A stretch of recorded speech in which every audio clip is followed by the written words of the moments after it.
ढंग से मारा गया है अभी, ये हुआ है टीचर्स के साथ में। ये देख रहे हैं, ये हुआ है। तो ये कह रहे थे कि भाई 4 लोग हम में से डीओपीटी मिनिस्टर से मिलना चाहते हैं, लेकिन उनका ईगो आज इतना बड़ा है कि वो किसी से नहीं मिल सकते। पुलिस बता ही नहीं रहे यहाँ पे कि हमें कहाँ लेके जाया जा रहा है। यहाँ पे एक तरीके से कहीं ना कहीं सारी अरेस्ट कर रहे हैं। अरेस्ट भी करें तो ठीक है, बताएं ना कि हम कहाँ लेके जा रहे हैं, हमारे घर को बता ही नहीं रहे। जो बोल नहीं सकता था वो चिल्लाया, जो सुन नहीं सकता था उसकी आवाज गूंजी। इस चीख को आप एक बार और सुनिए।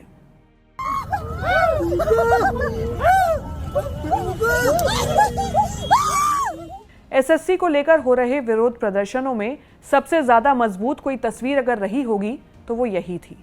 सैकड़ों मूक बधिर नागरिक जब इन प्रदर्शनों में शामिल हुए तो उनके पास शब्द नहीं थे, भाषा नहीं थी, चीख थी, संकेत थे।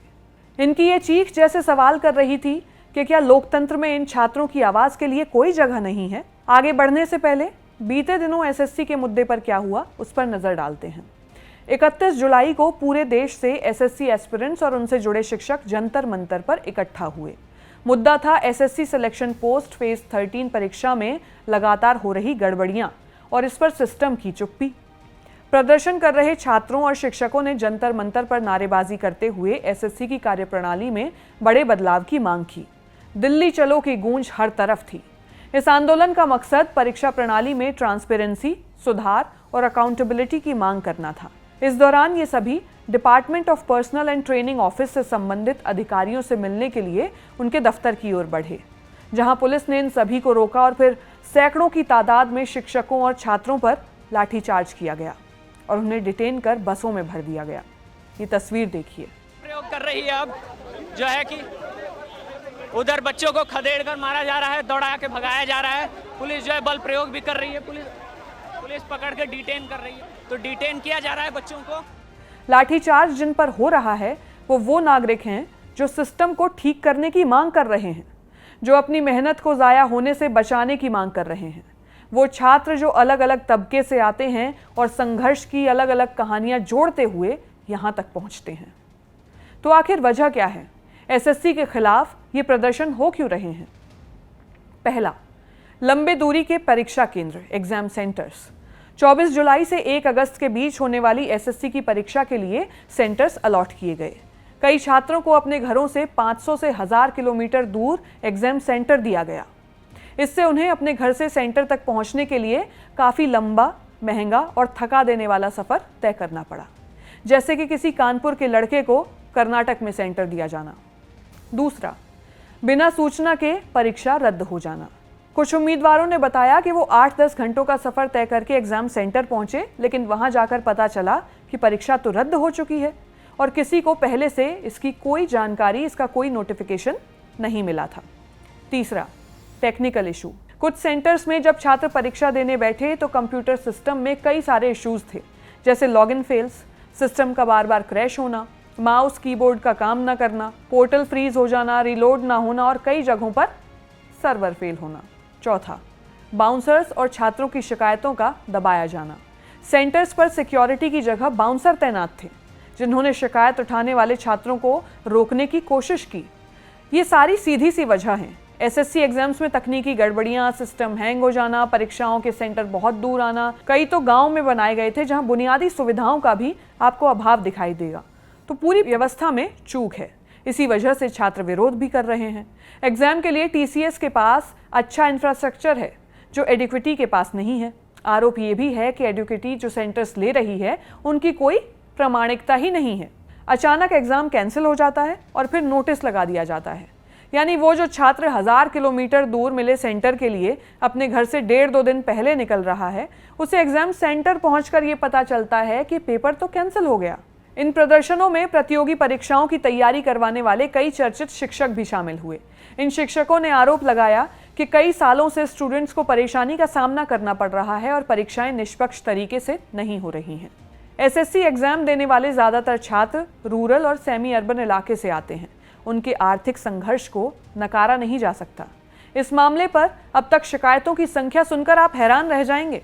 छात्रों और शिक्षकों का दावा है कि एसएससी को अब तक 55,000 से ज़्यादा शिकायतें मिली हैं, जबकि इस फेज 13 सीबीटी में करीब 3 लाख उम्मीदवार शामिल हुए थे। एक कोचिंग टीचर ने कहा कि अगर 3 लाख में ही इतनी शिकायतें हैं तो सोचिए 30 लाख उम्मीदवारों वाली एसएससी सीजीएल एग्जामिनेशन में क्या हाल होता होगा। प्रदर्शन कर रहे छात्रों की मांगें भी स्पष्ट हैं। परीक्षा संचालन में शामिल कंपनियों का बैकग्राउंड वेरिफिकेशन होना चाहिए, वेंडर सिलेक्शन प्रोसेस सार्वजनिक करें और third party audit regular basis पर करवाया जाना चाहिए। मतलब समय समय पर आकर जांच करें कि सिस्टम सही तरीके से काम कर भी रहा है या नहीं। प्रदर्शन स्थल पर और सेंटर्स पर भारी संख्या में बाउंसर्स और पुलिस की तैनाती की गई। जिन छात्रों ने अपनी शिकायतें उठाई उन्हें रोकने की कोशिश की गई। एक छात्र ने प्रोटेस्ट में पूछा, हम अपराधी नहीं हैं, हम सिर्फ अपने भविष्य की सुरक्षा की मांग कर रहे हैं, परीक्षा में बाउंसर क्यों हैं? एनएसयूआई अध्यक्ष वरुण चौधरी ने कहा, ये सिर्फ एक एग्जाम की बात नहीं, ये युवाओं की आवाज को सप्रेस करने जैसा प्रयास है।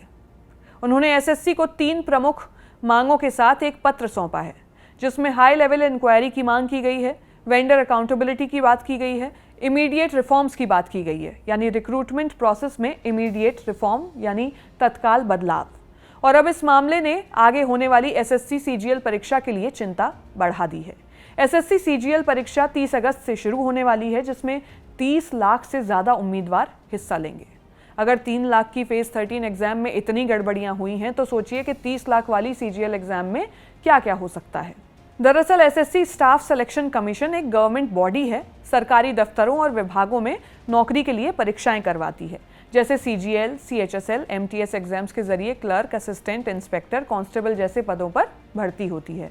परीक्षा computer based objective exam, skill test और डॉक्यूमेंट चेक के जरिए पूरी होती है। ये एग्जाम साइकिल आमतौर पर साल में एक बार चलता है, लेकिन कुछ पोस्ट की परीक्षाएं हर 2 साल में भी हो सकती हैं। हर परीक्षा में लाखों उम्मीदवार बैठते हैं, जैसे सीजीएल में लगभग 25-30 लाख, सीएचएसएल में 20 लाख से ज़्यादा और एमटीएस में भी 15-20 लाख उम्मीदवार शामिल होते हैं। और सरकार इस एग्जाम को करने का कॉन्ट्रैक्ट प्राइवेट कंपनीज को देती है। पहले ये कॉन्ट्रैक्ट टीसीएस यानी टाटा कंसल्टेंसी सर्विसेज के पास था और अब एक एडुकेटी नाम की एजेंसी के पास है, जिसका पुराना रिकॉर्ड काफ़ी खराब रहा है। और इसी पर छात्रों का कहना है कि एसएससी ने जिस वेंडर को सीबीटी के लिए कॉन्ट्रैक्ट दिया वो पहले ही ब्लैकलिस्टेड है, तो फिर से ये कॉन्ट्रैक्ट उसे क्यों दिया गया? छात्रों का एडिक्विटी को लेकर विरोध नया नहीं है। इस एजेंसी का नाम पहले भी व्यापम घोटाले में आ चुका है, जहां रिश्वत, सीटिंग प्लान में गड़बड़ी और फर्जी परीक्षार्थियों जैसे मामले सामने आए थे। ऐसे रिकॉर्ड वाली एजेंसी को एसएससी जैसी बड़ी परीक्षा सौंपना छात्रों की मेहनत का मजाक उड़ाने जैसा है। एसएससी एग्जाम देने वाले स्टूडेंट्स की संख्या देश में बहुत बड़ी है। अब जरा सोचिए, एक छात्र जो किसी गांव में रहता है, इस परीक्षा की तैयारी के लिए पहले वो शहर आता है। उसके गांव से शहर आने के पीछे उसके पूरे परिवार की मेहनत होती है। ऐसे भी परिवार हैं जहां हर सदस्य मिलकर पैसे जोड़ता है कि घर से एक बच्चा सरकारी नौकरी में निकल जाए तो बरसों की मेहनत वसूल हो जाएगी। उसके कंधे पर सपनों के साथ जिम्मेदारियों का बोझ भी होता है। लगातार कड़ी मेहनत और इंतजार के बाद एग्जाम की डेट आती है और उसमें भी जब ये पता चले कि पेपर लीक या कैंसिल हो गया, तो आप खुद अंदाज़ा लगाइए कि उस एक परिवार की इकॉनमी और उस बच्चे की हिम्मत को कितनी चोट पहुंचती होगी। अगर बात एसएससी एग्जाम्स की ही करें तो स्कैम्स और पेपर लीक के मामले बहुत पुराने हैं।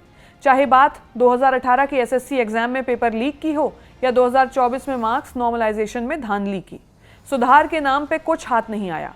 कुछ 1-2 परीक्षाओं को अगर हटा दें तो देश की लगभग हर एग्जाम का कमोबेश यही हाल है। कहीं पेपर लीक तो कहीं रिजल्ट और आंसर की में दिक्कत, कभी सेंटर 1000 किलोमीटर दूर और सेंटर की हालत भी इतनी जर्जर कि पीने के पानी तक की सुविधा आपको ना मिले। ऐसे में सवाल यही है कि क्या हमारा सिस्टम इतना सक्षम भी नहीं है कि वो छात्रों के लिए एक पारदर्शी और भरोसेमंद परीक्षा प्रक्रिया सुनिश्चित कर सके?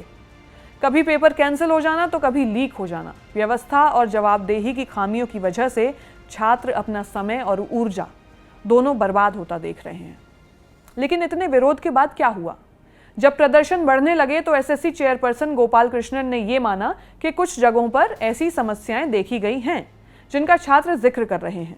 उन्होंने माना कि जुलाई 2024 से जिस नई परीक्षा एजेंसी के साथ काम किया जा रहा है उसमें कुछ तकनीकी दिक्कतें भी आई हैं। उनका कहना है कि करेक्टिव एक्शन लिया जा रहा है, संदिग्ध गतिविधियों की जांच चल रही है। साथ ही ये वादा भी उन्होंने किया है कि अगर ये दिक्कतें बनी रहीं तो सख्त कदम उठाएंगे। लेकिन ऐसे आश्वासन सुनने के आदी हो चुके छात्रों का भरोसा बहाल नहीं हुआ है। इस बात की पुष्टि भी अब समय ही करेगा कि इस पूरे सिस्टम में ट्रांसपेरेंसी लाने का ये वादा असल में पूरा होता है या नहीं। कैसी विडंबना है ना कि जिन्हें देश के बड़े बड़े विभागों, मंत्रालयों का काम आसान करना है, वो वहां पहुंचने से पहले ही उसी सिस्टम के शिकार बन गए हैं, उससे लड़ने को मजबूर हैं। वो नहीं जानते कि ये हंगामे लचर व्यवस्था को जगा पाएंगे या नहीं, लेकिन ये बेबसी बिना भाषा और शब्दों की वो कहानी कह रही है जिसमें उम्मीदें टूटती हैं, सपने बिखरते हैं और किरदारों पर सिर्फ सवालिया निशान हैं। आखिर में ये तस्वीरें एक बार फिर देख लीजिए। हमारा देश, दुनिया के सबसे युवा देश के युवाओं को सड़कों पर इसलिए आना पड़ा क्योंकि उनकी परीक्षा ईमानदारी से नहीं ली जा रही थी। इस पूरे मामले से जुड़े कोई सुझाव अगर आपके पास हैं या फिर आपने भी ऐसी किसी परेशानी का सामना किया है, आप छात्र हैं और आपका कोई खराब अनुभव, व्यवस्था को लेकर कोई शिकायत है, तो हमें कमेंट सेक्शन में ज़रूर बताइएगा। इस मामले से जुड़े हर अपडेट हम आप तक पहुंचाते रहेंगे। देश और दुनिया की तमाम बड़ी खबरों के लिए देखते रहिए जिस्ट।